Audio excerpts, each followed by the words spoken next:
Family में, परिवार में प्रेम बना रहे, उसके लिए सबसे बड़ा एक मंत्र है।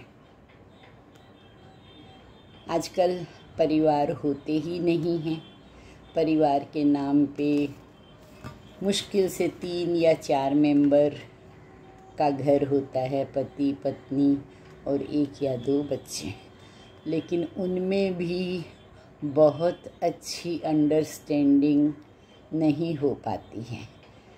पुराने समय में आप जानते हैं 25, 50, 100 जनों के तो परिवार होते ही थे। कई भाई, उनके बच्चे, फिर उनकी शादियां होती, उनके बहुएं, इस तरह से करके बहुत बड़े बड़े परिवार होते थे। लेकिन आप जानते हो, जापान का एक बहुत तेजस्वी राजा था, उसका एक मंत्री था। राजा को पता चला कि मंत्री की जो फैमिली है, जो परिवार है, बहुत बहुत विशाल है। बहुत विशाल यानी उसके परिवार में 1000 लोग हैं। पुराने समय में चलो जमींदार, मंत्री, ऐसे लोगों के परिवार बड़े बड़े होते थे, लेकिन मंत्री का परिवार हर लिहाज से इतना बड़ा था जो कि सुनने में भी बड़ा सरप्राइज़ वाला लगता था। और उसमें भी सबसे बड़ी बात ये थी कि परिवार के लोग एक दूसरे के बिना रह नहीं पाते थे। उनके प्रेम की, अच्छे व्यवहार की लोग एक दूसरे को मिसाल देते थे, एग्जाम्पल देते थे। और घर घर में उस परिवार की बातें होती रहती थी। जब राजा को लगा कि उसके परिवार में 1000 सदस्य हैं और इतना प्रेम है, तो उसको इतना आश्चर्य हुआ। वो सोचने लगा कि मैं एक बार जाके देखूं कि इसमें कितनी सच्चाई है, और अगर ये फैक्ट है तो इसका रीज़न क्या है, क्या कारण है 1000 आदमी एक ही घर में रह के, और सबसे बड़ी बात है प्रेम से रहें, वो बात उसके गले के नीचे नहीं उतर रही थी। तो राजा मंत्री के घर पहुंचा। मंत्री तो अपने सम्राट को देखकर एकदम पागल हो गया, एकदम इतना आश्चर्य हुआ, उसकी खुशी का कोई ठिकाना नहीं रहा। उसने सम्राट का एकदम अपने बाय हार्ट उसका वेलकम किया, स्वागत किया। उसको लगा मैं राजा को कहाँ बिठाऊं, और कहा महाराज आप यहाँ क्यों आए मेरे यहाँ? कोई भी काम था आप मुझे बुला लेते, जो भी मेरे योग्य कोई सेवा या कुछ भी था आप मुझे ऑर्डर देते। सम्राट ने कहा मैं आपसे कोई सेवा लेने या आपको कोई ऑर्डर देने नहीं आया हूँ। मैं तो जो इतना अफेक्टिव मंत्र है वो मैं जानना चाहता हूँ कि वो ऐसा क्या है जिसके इतने अद्भुत प्रभाव से तुम्हारा परिवार और उसके 1000 मेंबर प्रेम से रह रहे हैं।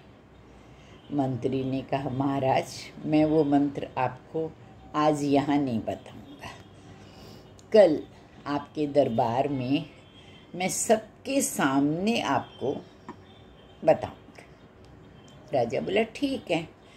दूसरे दिन जब मंत्री दरबार में आया तो सब भीड़ लगी हुई थी। सभी जानना चाहते थे कि ऐसा कौन सा मंत्र है जिसके कारण मंत्री का परिवार इतने प्यार से रहता है। तो जो नहीं भी कभी दरबार में आते थे वो भी सबके सब वहाँ आ गए थे। मंत्री ने एक पेपर दिया राजा को, सम्राट को। बहुत स्टाइल से, बहुत अच्छे से उसको फोल्ड किया हुआ था। उसने झुककर राजा को प्रणाम किया और पूरे आदर के साथ, सम्मान के साथ, रिस्पेक्ट के साथ राजा के हाथ में वो पेपर हैंड ओवर किया। उस पूरे पेपर में आप जानते हो बच्चों क्या लिखा था? पूरे पेपर में करीब, पेपर पूरा भरा था लेकिन उसमें जो शब्द था वो एक ही था। पूरे पेपर में एक ही शब्द था, सहनशीलता, सहनशीलता, सहनशीलता। एक ही शब्द से वो पेपर भरा हुआ था। राजा ने पूछा, ये क्या है? मंत्री ने झुककर बड़े प्यार के साथ, बड़े आदर के साथ कहा कि महाराज, आपस में प्रेम स्नेह बनाए रखने का इससे बड़ा और कोई भी साधन नहीं है। सिर्फ ये एक शब्द ऐसा है कि यदि किसी का व्यवहार हमको कम अच्छा लगे, खराब लगे, तो उस वक्त उसे सहन करो। जो भी रिएक्शन देना है after some time, not on that moment. अब आप पूछोगे कि क्यों, ऐसा क्यों? ऐसा इसलिए, जब कोई भी ऐसा वातावरण होता है जो गलत है या किसी को वो पसंद नहीं आता है, किसी के लिए वो फिट बैठता है, उस समय उससे कनेक्टेड जो पर्सन होता है वो एकदम आउट ऑफ कंट्रोल हो जाता है। उसका व्यवहार भी रूड हो जाता है, उसे बहुत बुरी तरह से क्रोध आता है, एकदम एंग्री हो जाता है। लेकिन आप ये चीज़ अपनी लाइफ में करके देखो, यदि उसी चीज़ पर उसी समय कुछ भी रिएक्ट ना करके अगर हम 2 दिन के बाद उस पर बात करते हैं तो हम बहुत संभल जाते हैं। हमारा नेचर हमारे कंट्रोल में आ जाता है, हमारा गुस्सा कम हो जाता है और हम सही तरीके से उस बात पर सोच कर सही निर्णय और सही बात कर सकते हैं। ये सिर्फ सुनने की और बोलने की बात नहीं है। यदि हम इस बात को अपने जीवन में लागू करते हैं तो बहुत कुछ इजी हो जाता है, बहुत लोगों से संबंध बने रह सकते हैं। और ये एक चीज़ तो हार्ड फैक्ट है, बुरा कोई नहीं होता और कोई भी किसी भी समय आपके काम आता है। बस आप समय का इंतज़ार करें और तुरंत अपने गुस्से को रिएक्ट ना करें, सहन करना सीखें।